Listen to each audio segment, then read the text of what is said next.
જય શ્રી કૃષ્ણ મેમ્બર્સ, હું દર્શન શાહ, VBN કનેક્ટ કોર્ડિનેટર. આજનો ટોપિક છે ટેમ્પલેટ.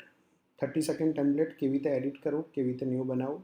તમે એકવાર લોગિન કરી દેશો પછી તમને સ્ક્રીનમાં ટેમ્પલેટ દેખાય છે, ત્યાં જઈને તમારે ક્રિએટ ન્યૂમાં જવાનું.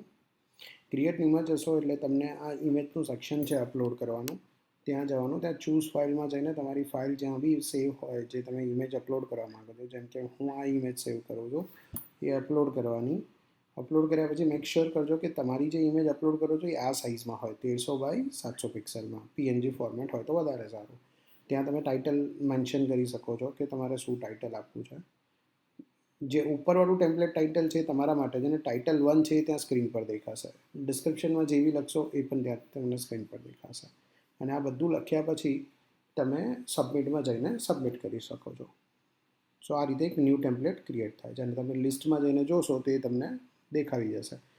પછી તમારે તમારા ટેમ્પલેટમાં જવાનું. ટેમ્પલેટમાં આવશો એટલે આ રીતનું તમને વ્યૂ દેખાશે, જેમાં થમ્બ અપ હશે, જે અત્યારે દેખાઈ રહ્યું છે સ્ક્રીન પર, એ સિલેક્શન છે, એ અત્યારે ત્યાં દેખાશે આપણા પ્રોફાઇલમાં 30 સેકન્ડ વખતે.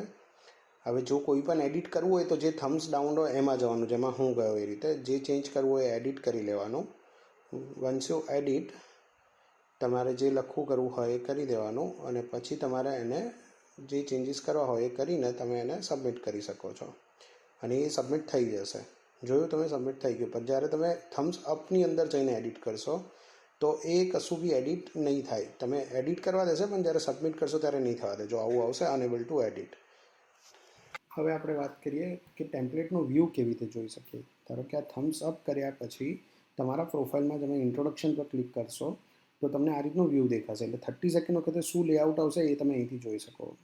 બીજું ટેમ્પલેટ સિલેક્ટ કરીને બતાવો. ફોર એક્ઝામ્પલ આ નીચેનું એક્ટિવ કરવું છે. એક્ટિવ કરી તમારે ઇન્ટ્રોડક્શનમાં જઈને તમે જોશો તો એ જ ટેમ્પલેટ તમને દેખાશે, જે ત્યાં 30 સેકન્ડ વખતે કેવું દેખાય છે.